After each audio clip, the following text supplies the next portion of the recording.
श्री जयदेव महाप्रभु गीत गोविंद की रचना कर रहे थे, तो एक पद लिखते लिखते उनके मन में जो भाव आता था वो लिखते थे।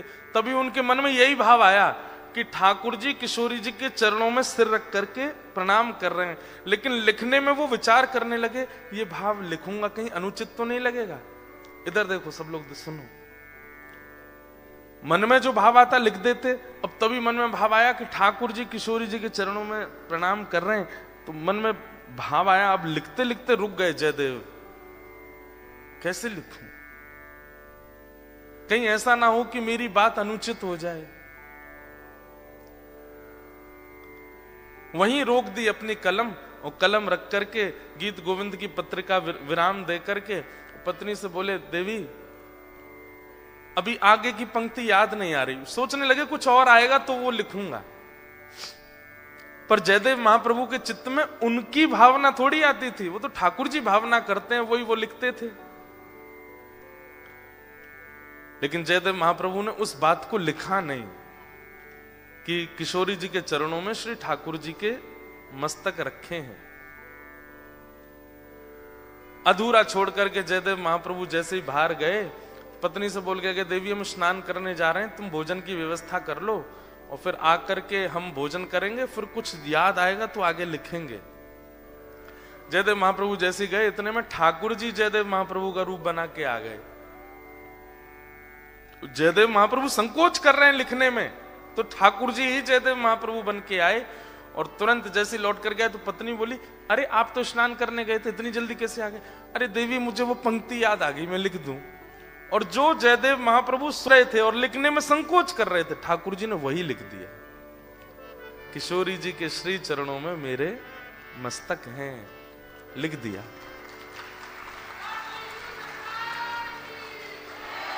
जैसे ही ये लिखा भाव लिखने के बाद ठाकुर जी बोले, अब इतने से ही पूर्ति थोड़ी, इतनी दूर चल के आए, भोजन पानी करके जाएंगे। देवी भोजन लगा लिया तुमने?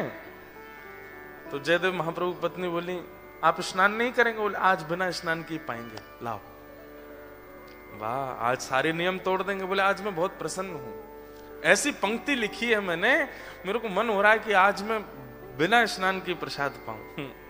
पत्नी बोली, जैसी आज्ञा, पति के आगे थोड़ी बोलना चाहिए। लीजिए, लगा करके प्रसाद दिया। जयदेव महाप्रभु के रूप में ठाकुर जी ने खूब प्रेम से पाया।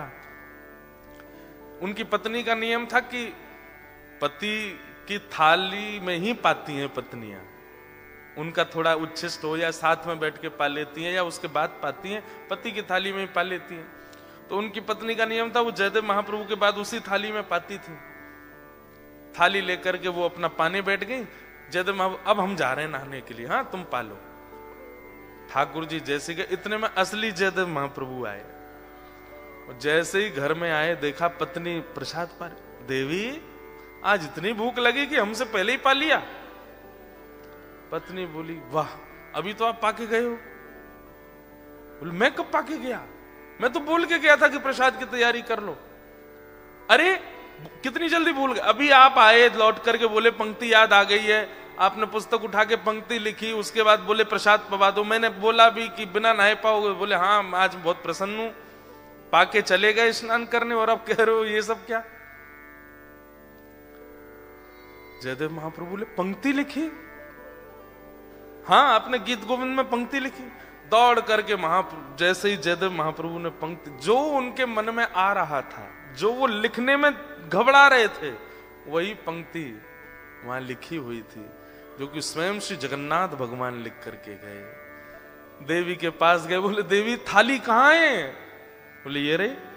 बोले, इसमें से मुझे पाने दो, जल्दी पाने दो। और बोली, मैं अपना झूठा नहीं पवाऊंगी आपको। अरे तू छोड़, तेरा झूठा नहीं है ये।